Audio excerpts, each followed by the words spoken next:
And finally, video 6-7, polar molecules and intermolecular forces. Okay, so, polar molecules. A polar bond, occurs when the electronegativity difference between the atoms that are bonding is between 0.3 and 1.7.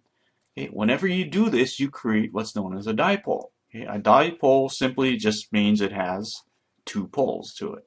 Okay, one positive, one negative. Okay, so here, the hydrogen and the chlorine. Okay, their electronegativity differences. Hydrogen is like 2.1. Chlorine, I think, is 3.0 or something like that. Okay, or maybe 3.5. But the difference is bigger than 0.3. Okay, so you end up with a dipole between this bond right here. Okay, and a dipole simply represented with an arrow. Just draw it like that, and put the plus part where the positive end is. The positive end is always the one with the smaller electronegativity, and the arrow always points towards the negative end. Okay. Now, without having to draw out the whole thing with the electron densities, you can just draw the molecule with the Lewis structure. Okay. And then, above the bond, draw in the dipole like that. Okay. Another way we can do it is put in the partially positive, partially negative signs to show which end of the bond is positive, which end is negative. Okay, now, if the molecule ends up with a net dipole, okay, you can have more than one dipole in the molecule if you have more than one bond. Okay, now, in order to have a net dipole, you have to have oppositely charged ends to the molecule. Okay, then it's polar. Okay, now, to figure out if the molecule is polar, number one, it has to have polar bonds. If it doesn't have any polar bonds, it's nonpolar. Okay, next thing you need to do, draw out the Lewis structure. Okay, then change it to the actual structure. Because again, remember, if the Lewis structure looks like this, that's not the actual structure of something. Okay, now, determine if you have polar bonds, which way do the things point? Or, an easier way to do it is figure out what are the charges on each thing. Instead of drawing in the dipoles, label your partially positive, your partially negative ends to it. Okay, and the molecule must have oppositely charged ends. Not just charged ends, but oppositely charged ends to it. Okay, so let's look at an example. CO2 versus H2O. Okay, so CO2 simply looks like this. See in the middle, carbon has 4, so it shares 2 that way, 2 that way.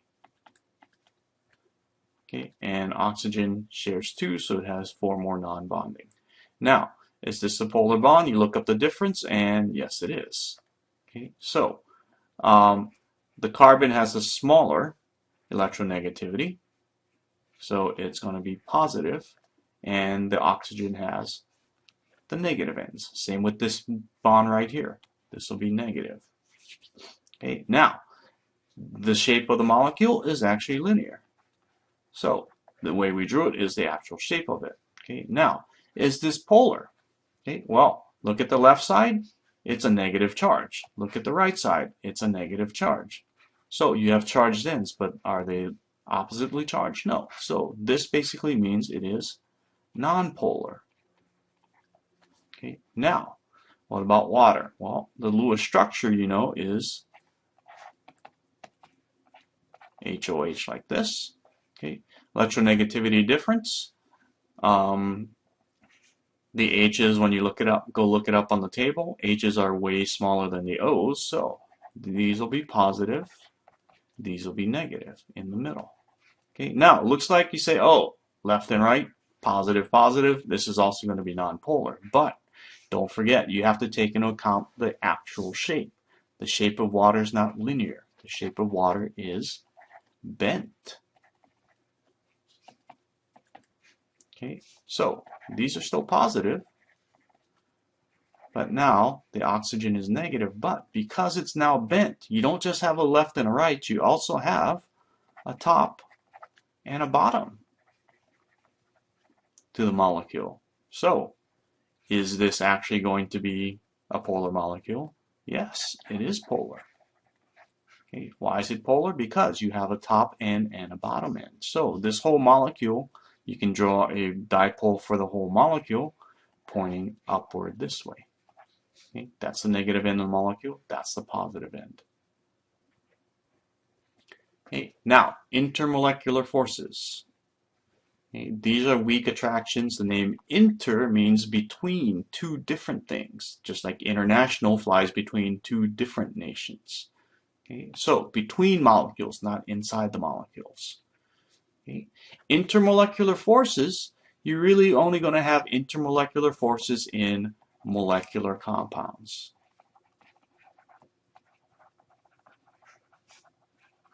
Okay. So if it's an ionic compound, you don't have intermolecular forces. If it's a metallic compound, you don't have intermolecular forces. Okay. There's only one type of bond in ionic compounds and one type of bond in metallic compounds. Okay, so three types of intermolecular forces that can occur in molecular compounds. First is hydrogen bonding. Okay, these bonds tend to be relatively weak compared to your covalent bonds, ionic bonds, and metallic bonds. Okay, but of these three bonds, hydrogen bonding is the strongest. Okay, this is a special type of dipole force. Okay, now what happens? The H on one molecule is attracted to the non-bonding electrons on N, O, or F on a different molecule. Okay, now H must be bonded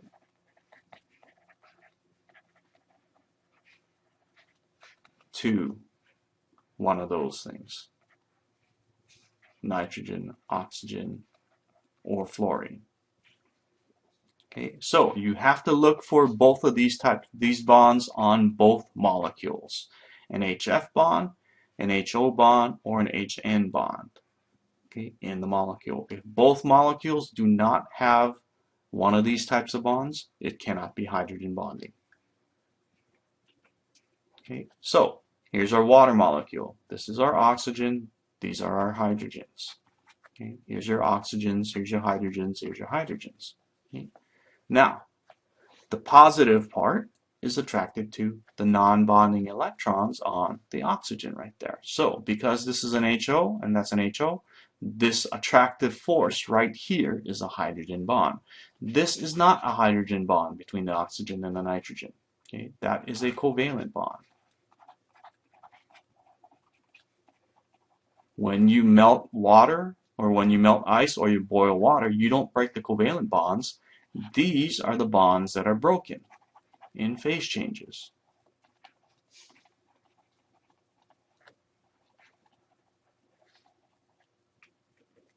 Okay, nitrogen and, whoops, let's go clear that.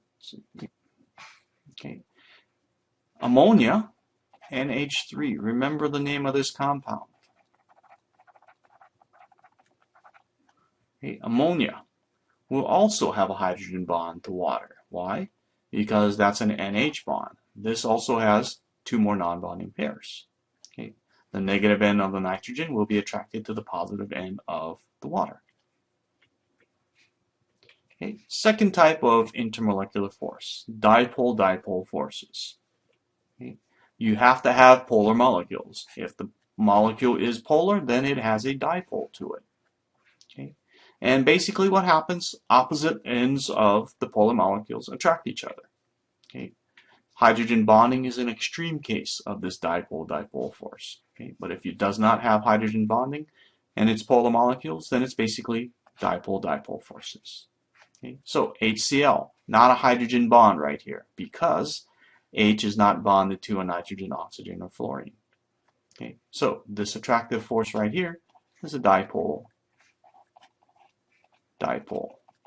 force.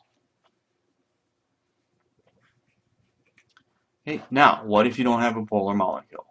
Then we have this third type known as London dispersion forces. Okay, now London dispersion forces are dependent on the motion of the electrons in an atom.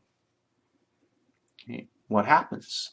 Even though the molecule is nonpolar, it momentarily forms a dipole. Okay, the electrons, remember, we assume that they're going to be evenly distributed between the atoms. Okay? But that doesn't mean that they're always evenly distributed. Okay? Now, this is found in all atoms and molecules, the London dispersion forces. Okay? And the more electrons you have, the stronger this London dispersion force is going to be. So the more electrons, it's basically related to the molar mass. Okay? The larger the molar mass, that means the more electrons you have, so the stronger the London dispersion force will be. Okay? What happens here? Okay? Suppose you had just a single atom with another atom. Okay? We assume that the electrons, the valence electrons, are evenly distributed. But for a fraction of a second, they could all move to one side. So now this side right here becomes partially negative. This side where it doesn't have the electrons, okay, where you're lacking electrons, becomes partially positive.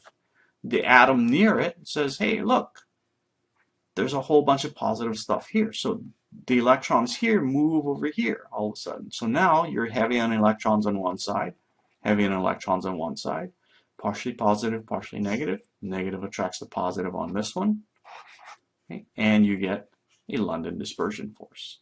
Okay. Same thing can happen in a molecule. Okay. We assume it's evenly distributed here and here, but the electrons could all of a sudden move to one side. So now this becomes negative, this becomes positive. This one right here, basically, the electrons kind of rubberneck and they go, hey, look, it's like the positive one over here. So they move this way, and that becomes negative. Okay. And this side's positive, and now you get a weak attractive force. And now for the review. Which is the weakest force? Hydrogen bond, a dipole-dipole force, London dispersion force, covalent bond, or an ionic bond?